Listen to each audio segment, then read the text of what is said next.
Isang meteor o bulalakaw ang nahagip sa kamera ng PHIVOLCS na nag-disintegrate malapit sa Bulkang Mayon. Kaugnay niyan, paghahatid ng tulong sa mga apektadong residente sa Albay, Puspusan. Si JM Olarte ng Radyo Pilipinas Albay sa sentro ng balita. Sa loob ng 5 dekada, pagtatanim ng palay ang nagsilbing kabuhayan ni Tatay Mauro. Pero simula nang tumaas ang presyo ng mga produktong petrolyo, hindi na raw niya masyadong nagagamit ang water pump sa kanyang sakahan. Ang sinasakaan ko po, medyo yung walang irrigation. Kaya ang hirap namin dito, doon talaga nagagamit kami ng pump.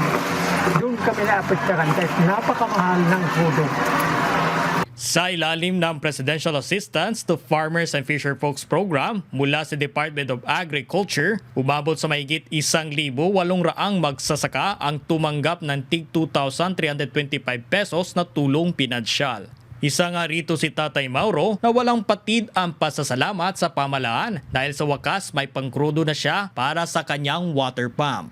Nagpapasalamat po ako sa mga namaon sa mga pamamahalaan ng gobyerno. Maraming salamat po sa natanggap po namin ang biyaya ng gagaling pinagpusang loob niyo sa amin. Salamat po. Si Nanay Crescencia naman, ipambibili raw ng abono ang natanggap niyang tulong mula sa DA.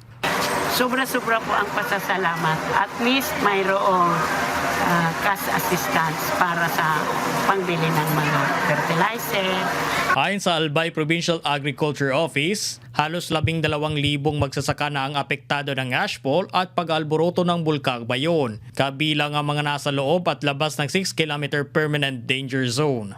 Dahil dito, patuloy ang aksyon ng pamahalaan sa pamamahagi ng bigas, ayuda sa livestock at 2,200 pisong emergency cash transfer mula sa DSWD. Bukod dito, target pang-abutan ng subsidiya ang higit 38,500 magsasaka at mangingisda sa probinsya. Sa kabila ng hamon, ilulunsad din ang tanggapan ng Go Green, Grow Green Albay program sa pagdiriwang na Farmers Month upang tiyakin na food security sa Albay. Samantala, isang meteor o bulalakaw ang nahigip ng Ninian Hill IP camera ng PHIVOLCS bandang alas 10:33 kagabi. Pero paglilinaw ng ahensya, na-disintegrate o nagkawatak-watak na ito sa papawirin kaya walang impact at hindi bumagsak sa anumang bahagi ng Bulkang Mayon. Mula rito sa Albay, para sa Integrated State Media, JM Olarte ng Radyo Pilipinas, Radyo Publiko.